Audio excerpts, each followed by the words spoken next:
es gribētu pateikt paldies visiem tiem iepriekšējiem runātājiem, kas sniedz to emocionālo pusi, jo mums ļoti sausi.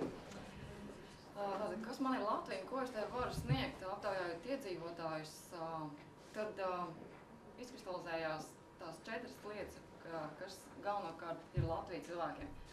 Pirmais ir teritoriāli noteikti dzīvesvieta, Latvija kā valsts, vieta, kur dzīvojuši senči, tas ir šīs saknes, kas mums dod piederības izjūtu savai vietai.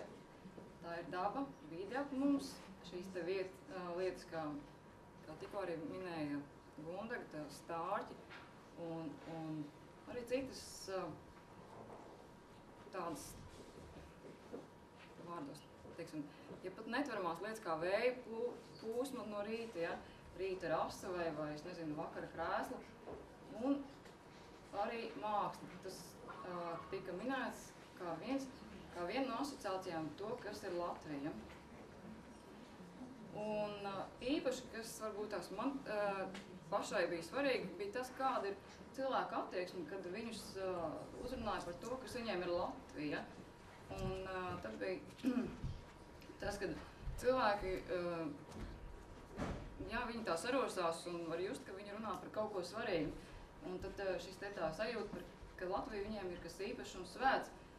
Un tas ir viens aspekts, un otrs ir negatīvās emocijas, kas saistās ar valdību, Saeimu un ekonomisko situāciju.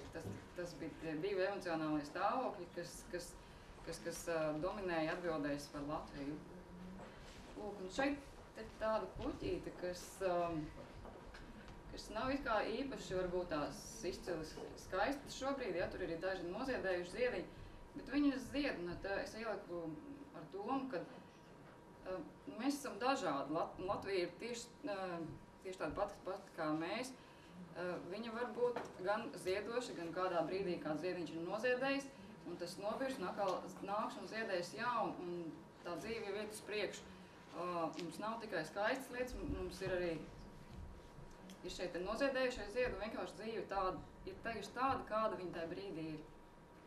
Lūk, un mūsu dēvums Latvijai ir tas, ko mēs varam dot, ir cilvēku resursi, tas ir mēs kā cilvēki paši, mēs kā vecāki, kas audzina bērnus, pedagogi to īpaši arī uzsvēr, kā skolotāji, kas audzina nākamo paudzi.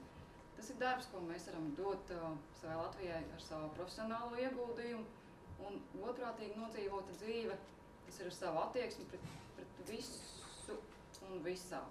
Un tas arī būtu viss. Paldies!